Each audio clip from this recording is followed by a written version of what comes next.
আসসালামু আলাইকুম এভরিওয়ান। আজকের ভিডিওতে আমি আপনাদের সুন্দর এই পার্পল রঙের একটা ইয়ারিং তৈরি করে দেখাবো। এর জন্য আমাদের প্রথমে একটা থাই সূর্যমুখী ফুল, কিছু পেপার ফুল, একটা রিং বেস, কিছু পাঞ্চিং, কয়েকটা জামরিং এবং পাতা। প্রথমেই আমরা একটা পাতার উপর সুন্দর করে রিংটাকে সেট করে নেব। দুইটা পাতার উপরে আমরা রিংটাকে সেট করে নেব।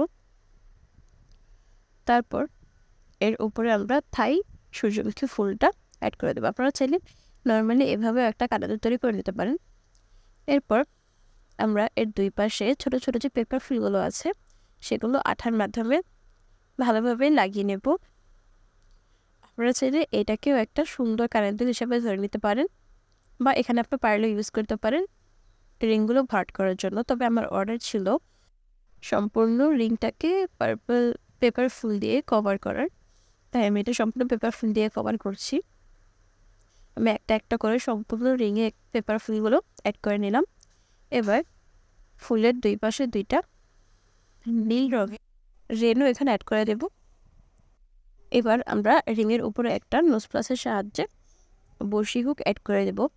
আর ছোট ছোট পেপার ফুলগুলোকে সিকিউর করার জন্য আমরা এর উপর পাতা কেটে ছোট ছোট টুকরো করে আঠা দিয়ে ভালোভাবে লাগিয়ে নেব। এবার আমি দুইটা পার্জিন নিয়েছি। পার্জিনগুলো আমি দুই সাইজে নিয়েছি, এতে করে একটা সুন্দর ওয়েভ হবে। তারপর আমি দুইটা জামরিং দিয়ে পার্জিনগুলোকে একটা রিংয়ের সাথে অ্যাড করে দিয়েছি এবং অন্যটা আমরা বড়শি হুকের সাথে অ্যাড করে দিয়েছি। আজ এই পর্যন্তই, দেখা হবে নেক্সট ভিডিওতে। ভালো থাকবেন সবাই, আল্লাহ হাফিজ।